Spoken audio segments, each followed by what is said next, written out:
gracias al Consejo Académico de Ética Médica, excelente la doctora Paso por esta invitación y por la organización. Eh, esta, Compartir estas reflexiones tiene que ver con los límites que en muchos casos necesitamos poner para poder saber hasta dónde vamos a tratar el sentido de tratamiento como una actitud de asistencia, es decir, estar siempre al lado del paciente, y cómo nos vamos a guiar en esa asistencia en determinadas circunstancias y en momentos difíciles para la toma de decisiones, como son los pacientes con daño cerebral severo y de reciente comienzo. En realidad, no es que existe eh, diríamos, una entidad propia cuando nos referimos a este tipo de pacientes. Son varias entidades que se caracterizan por la presencia de esta condición clínica en donde se pierden las funciones cerebrales que han sido previamente desarrolladas. Acá estamos diferenciando un poco de aquellos que nacieron con algún daño cerebral y que no pudieron desarrollar algunas de las capacidades cognitivas. Se pierde la cognición, las habilidades comunicacionales, el control de las emociones. La alteración de la conciencia es el punto fundamental como característica de esta condición clínica. Es muy difícil poder conocer con certeza qué nivel de raciocinio tiene esta persona y cómo se puede expresar esta voluntad. La relación médico-paciente se establece en condiciones de inconsciencia. Y acá inconsciencia con signos de interrogación porque no siempre sabemos cuánto es el nivel del contenido de la conciencia. Por otro lado, hay ciertas particularidades también que impiden tomar decisiones que probablemente son cotidianas en la relación médico-paciente, como por ejemplo el desconocimiento de percepciones profundamente humanas, como puede ser el dolor, la sed, el hambre. No podemos tener una facilidad para acceder a neuroimágenes, acá mi predecesor ha hablado sobre las dificultades técnicas que tienen para el diagnóstico y lamentablemente esto es un hecho, las neuroimágenes son difíciles de conseguir y nos ayudarían un poco para saber qué áreas están funcionando. Esto no quiere decir que nos pueden decir cuánto es la función. El error diagnóstico es considerable, por ejemplo, en el caso del estado vegetativo puede llegar hasta el 40% según ciertas comunicaciones, lo cual genera un pronóstico incierto, siempre teniendo en cuenta que es una secuela y que el sistema de salud es expulsivo para estos pacientes. Nadie los quiere recibir, no hay lugar donde derivarlos. No se los puede tener en un hospital de agudos, pero tampoco hay camas para un hospital de crónicos. La presión social es importante. Hemos visto casos de pacientes con circunstancias similares en donde han intervenido la justicia, la prensa, las organizaciones sociales y lo que hace es que se pierda la intimidad de la relación médico-paciente. Esta relación médico-paciente tradicionalmente descrita como una diada, hoy en día es una poliada, en donde está el equipo de salud por un lado y por el otro lado está el paciente, la familia y los diferentes organizaciones comunitarias. Además, también los profesionales están expuestos en la atención a este tipo de pacientes al fenómeno psicológico de la autoconmiseración que desemboca en el delito moral de la falsa piedad. Hay ciertas características de la injuria cerebral que forman parte de los aspectos en las tomas de decisiones. Por ejemplo, con frecuencia se considera que la ausencia de expresión de la voluntad es ausencia de voluntad, algo que no necesariamente tiene que ser confundido. El problema es que no podemos ver cómo se expresa esa voluntad. Por otro lado, las decisiones son casi exclusivamente subrogadas, siguiendo el criterio subjetivo, el criterio del juicio sustitutivo o el criterio del mejor interés o mayor beneficio, criterio que en estos casos ya no lo pone el paciente, de quien no podemos conocer cuál haya sido su voluntad o sus expectativas de vida. Por otro lado, hay criterios encubiertos de los subrogantes. Y acá estoy hablando de los subrogantes que pueden ser las familias o en su defecto que pueden ser también los profesionales que pueden tomar decisiones en función del mejor interés.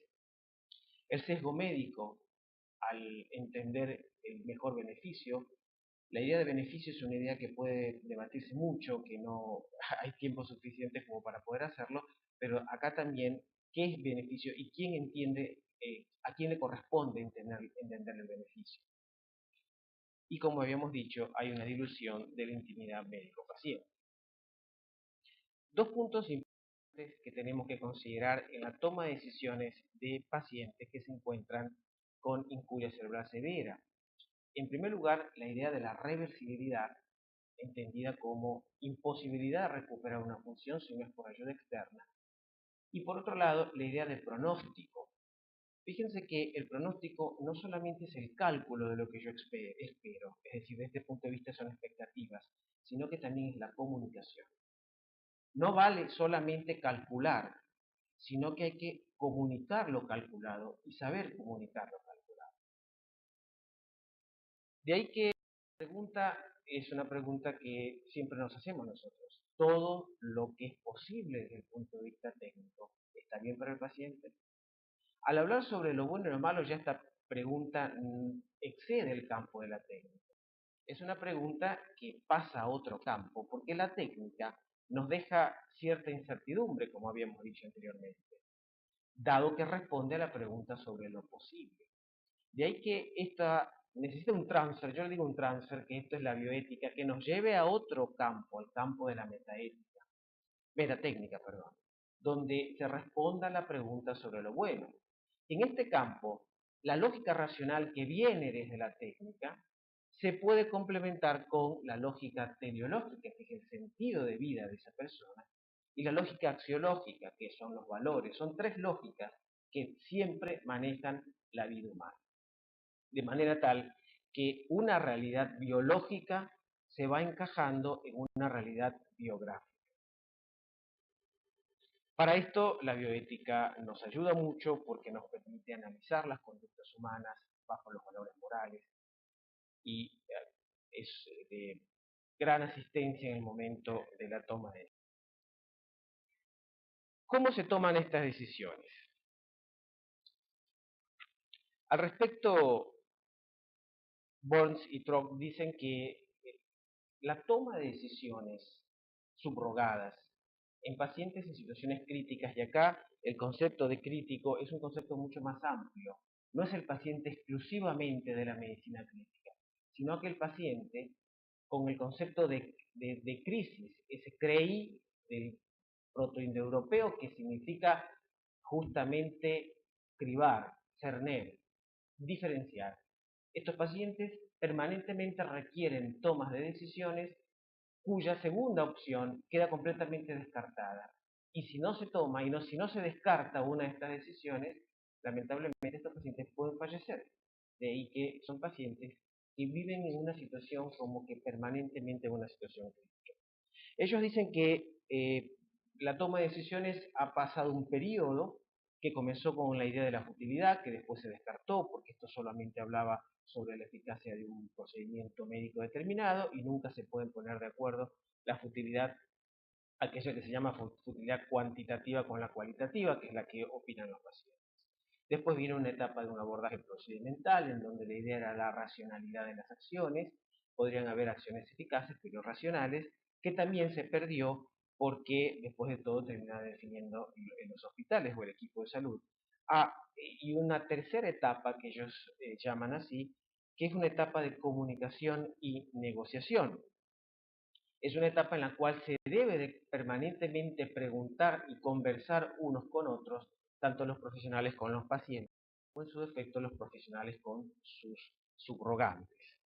La idea de la proporcionalidad de los medios es un método que podríamos catalogarlo dentro de esta característica de la tercera etapa, según la clasificación de Burns, que si bien no es una negociación en sí, pero sí permite conocer o definir el acto en sí según sea disponible, eficaz, eficiente, previsible, planificable y la mejor opción. Esto es una evaluación que lo hace la parte técnica, es decir, los profesionales de la salud, y de acuerdo a esto, la propuesta al paciente o en su defecto a su familia y la elección que ellos hacen de este medio o el rechazo conforme a las esperanzas de beneficio, el uso común, que no represente una carga, que no rechace, que no sea un rechazo y que cumpla un deber moral superior, como en este caso puede ser el cuidado de la vida. De manera tal que combinando los criterios proporcionado y ordinario se puede tener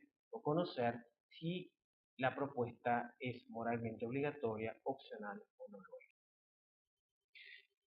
Este es un pequeño algoritmo que yo suelo utilizar y proponerlo cuando me piden que opine al respecto. Es un algoritmo dado que el pensamiento de los médicos es fundamentalmente heurístico, entonces siguen los pensamientos algorítmicos, pero no necesariamente quiere decir que tenga que ser así. Decíamos que el criterio ético era el criterio de la reversión, la reversibilidad. Y de ahí habrían cosas, o habría situaciones que serían irreversibles y situaciones que serían reversibles.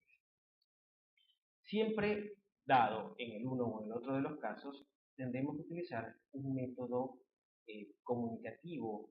En este caso estamos hablando del método de la proporcionalidad terapéutica, puede ser otro, pero siempre un método de estas características. De manera tal que si la situación es irreversible, el principio de acción es maximizar la evitación del daño, en donde habrían cosas que prácticamente no podrían ser olvidadas, el dar agua, aire, tranquilidad y aportar esperanza. Esto es algo que excede al campo de la medicina, que entra dentro del campo propiamente de los cuidados humanos y no deben de entenderse como acciones propiamente médicas. En el otro grupo están aquellas que sean reversibles, las situaciones que podrían ser reversibles.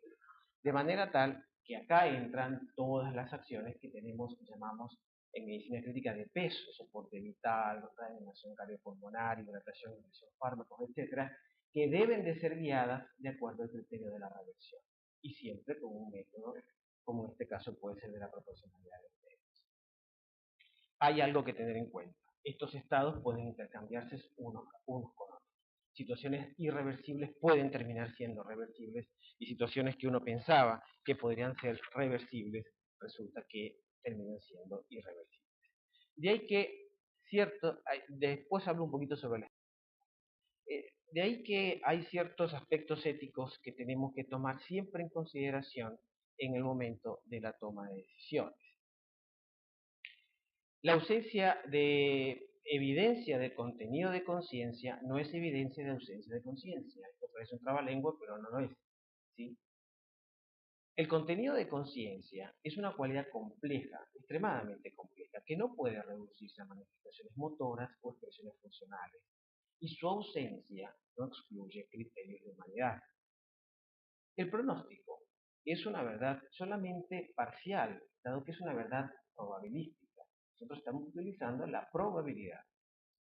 Por otro lado, no hay que confundir la incurabilidad con la intratabilidad.